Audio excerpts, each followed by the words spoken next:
6-7 হাজার টাকার জন্য এত বড় ঘটনা ঘটাবে এটা আমরা বিশ্বাস করতে চাই না। আমরা আরেকটু গভীরে যেতে চাই।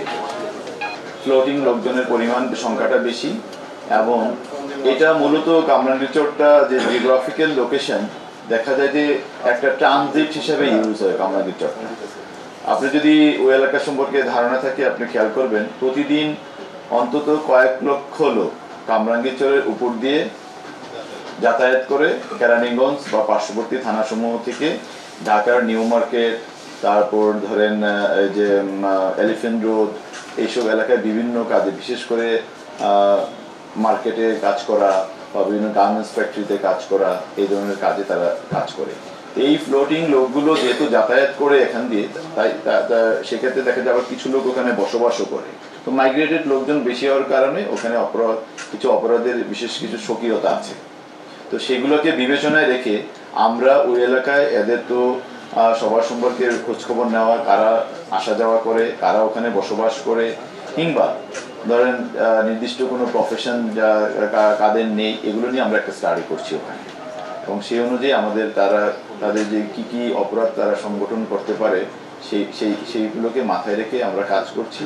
এবং ওখানে আমরা ব্যাপকভাবে স্থানীয় জনগোষ্ঠী যারা আছে ওখানে, যারা স্থানীয় একেবারে কামরাঙ্গীরচরের বাসিন্দা, তাদেরকে সম্পৃক্ত করছি।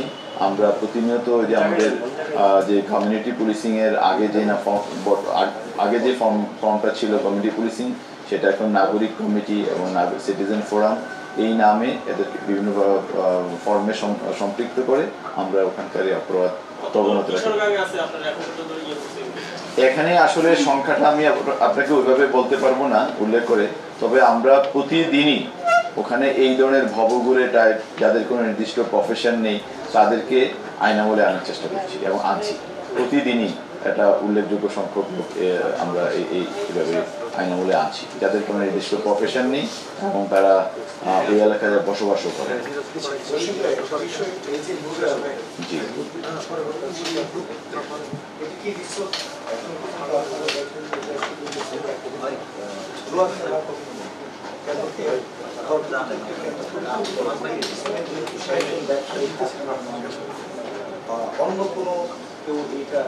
আপনাকে আপনার প্রশ্নটা আমি যদি বুঝে থাকি, আমার মনে হয় আমি বুঝতে পেরেছি যে আপনি জানতে চাচ্ছেন এর বাইরে আরো কোনো ঘটনা আছে কিনা। আমরাও ওইটার জন্য একটু অপেক্ষা করছি। আসলে এরা হত্যাকাণ্ডটা যারা ঘটিয়েছে তাদের কালকে পর্যন্ত তাদের সাথে আমাদের যেসব কথাবার্তা, ওই জায়গায় আমরা স্থির থাকতে চাই না, আমরা আরেকটু গভীরে যেতে চাই। এটার জন্য তাদের যেসব কথাবার্তা আমরা এই পর্যন্ত শুনেছি অতটুকু আমরা আপনাদের সাথে শেয়ার করলাম। এটাই আসলে কনক্রিট না এবং কনক্লুসিভ না। দুঃখিত, রিমান্ড চাইবো আমরা, তাদেরকে আজকে আদালতে প্রেরণ করা হয়েছে।